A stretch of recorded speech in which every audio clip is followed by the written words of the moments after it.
My dearest brothers and sisters. This is Hakann speaking. I greet you in peace and love. Today I wanted to discuss that some Pleiadians have a much higher level of consciousness than other Pleiadians. There are Pleiadians who have a high level of consciousness and they usually spend their time as non-physical beings, although they can materialize. These Pleiadians tend, for example, not to concern themselves with matters such as maintaining a physical military in order to ward off physical malevolent galactics.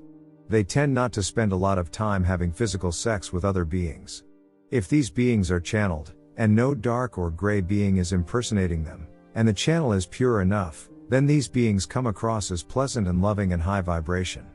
They may also remind you of past lives where you were a non-physical master, and therefore these messages may feel like home.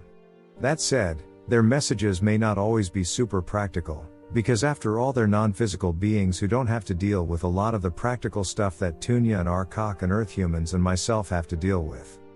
Then there are Pleiadians who have more of a medium level of consciousness. It's higher than the average Earth person but lower than the non-physical master Pleiadians. These medium consciousness Pleiadians are physical beings most of the time. Tunia and myself are such Pleiadians. Among our kind, I am seen as a skilled and hardworking and sometimes over serious military commander, but spiritually speaking I am considered average among my people. Tunia is seen as one of the channelly women and as someone who is quite interested in Earth and who is pleasant to be around, but again her level of consciousness is about average by our standards. That said, the channeler is being guided to primarily channel us, with our medium level of consciousness, because the channeler's soul thinks that there are already a number of good channelers out there who channel high consciousness beings, and Earth could benefit from someone channeling medium consciousness beings such as Tunia and myself. From my perspective, medium consciousness messages such as ours aren't worse or better than high consciousness messages. They're simply different, and Earth humans are free to choose who they wish to listen to. Medium consciousness messages have the advantage that they are more practical, but obviously they are not as high vibration as messages from high consciousness beings. To reach high levels of consciousness, you have to master medium levels of consciousness first. So in your spiritual journey, you will probably have to attain something roughly like the level of consciousness of Tunia and myself, before you can attain high levels of consciousness and be a primarily non-physical being. You can't skip the medium levels of consciousness, no matter how many high consciousness messages you listen to, and trying to skip the medium levels is actually a form of resistance that could hold you back until you release that resistance. You can't go from primary school straight to a PhD, even if you regularly read message from people with PhD.s.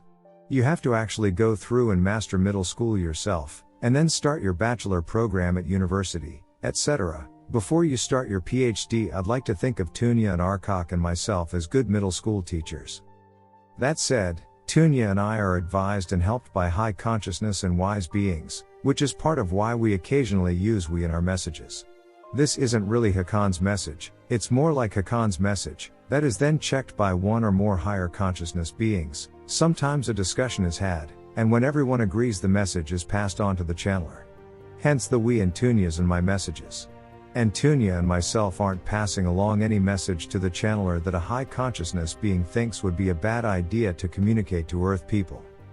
You can absolutely get inspired and learn from people with PhD.s too. We're not saying you shouldn't listen to those messages. It's just that middle school can be messy and unpleasant, and it can be tempting to think, isn't love all we need? Let's just only listen to the non-physical masters. Everyone suggesting that we need to deal with messy physical reality is just too low vibration for me. This doesn't work super well, because they are non-physical beings and right now you're not, therefore they simply don't need to deal with certain things that you do. They have the luxury of currently being non-physical. You don't. You also didn't become a physical being in order to not engage in physical reality. Yes, at some point you chose to be born as a physical being. For example, war is bad and people should never fight is true at the PhD level. It's true for non-physical masters. But it's not true in middle school. Indeed, the situation on Earth would be worse if us physical Pleiadians adopted that attitude and stopped fighting those few remaining malevolent physical galactics. So you can't skip middle school, and resisting middle school just delays your progress. Non-physical Pleiadian masters too had to learn at some point in time that sometimes it can be necessary to fight to defend the innocent. Non-physical Pleiadian masters too had to learn at some point how to have a satisfying sex life. You can't transcend earthly concerns without first having mastered them. In fact, you transcend those topics exactly by releasing resistance to, perhaps getting experience with them, and certainly by understanding those topics on a nuanced level. We're talking more nuanced than, war is bad, sex is just that thing makes babies and that is sort of fun to do once per month, but ultimately there's not much to be gained from sex other than some fun and connection. Well, no, war to defend the innocence is at times justified, and sex can be so much more than just some physical fun and connection. In fact, this whole earth programming of sex is bad or sex isn't something that should be discussed in polite society was originally meant to control you and keep you down, because sex can help you tap into your inner strength and inner powers. Even if you don't engage in energy sex or sex magic or tantric sex and you just have conventional sex with your one partner, which is of course fine, then still having a good sex life with the person you love can be very healing and nourishing. Casual sex should just be engaged in responsibly, if at all, as Tunia discussed in her previous message, Tunia, how to not get damaged by casual sex. If a part of you desires sex, but another part of you feels that sex is some base desire that should be ignored, then that inner conflict is going to slow down your spiritual progress.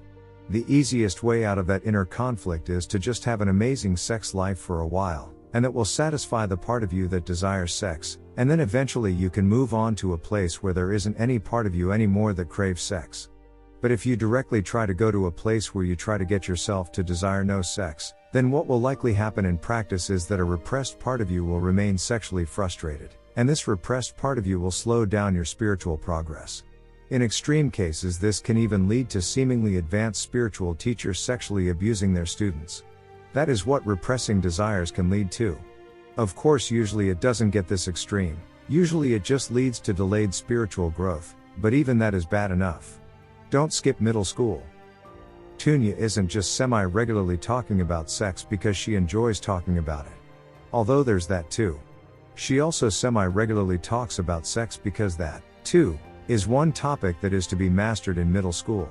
At least, for the vast majority of people. There are people who are genuinely asexual, and in that case you can skip the topic, but most people who think that sex just isn't that important for them are people who simply have not yet had a really good and stable sexual connection, and they would benefit from having that for at least a while, including benefiting spiritually.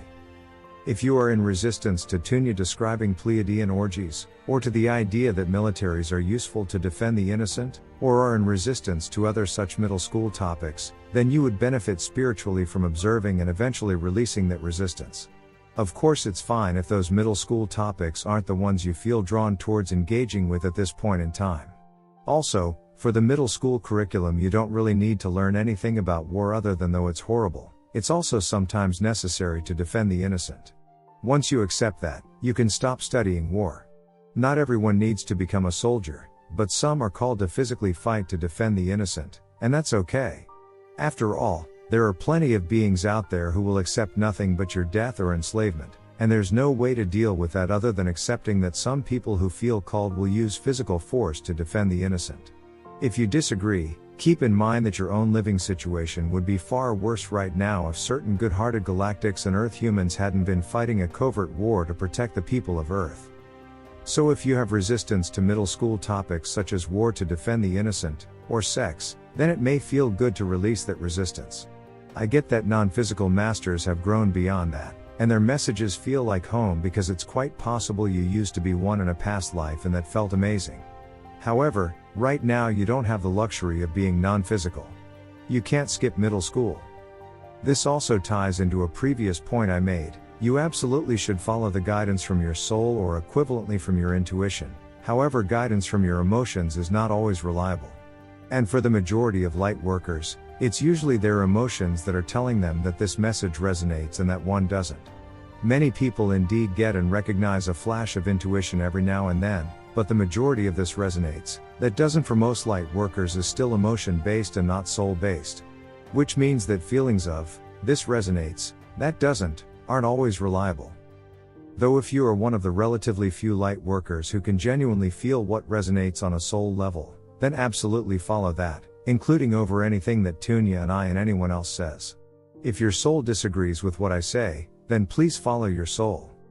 It's because soul guidance is so valuable that we have repeatedly suggested in past messages that you try to listen to your soul, and we have discussed how you can attempt to do that. If you missed that and are interested, feel free to listen to the older messages, they are still relevant.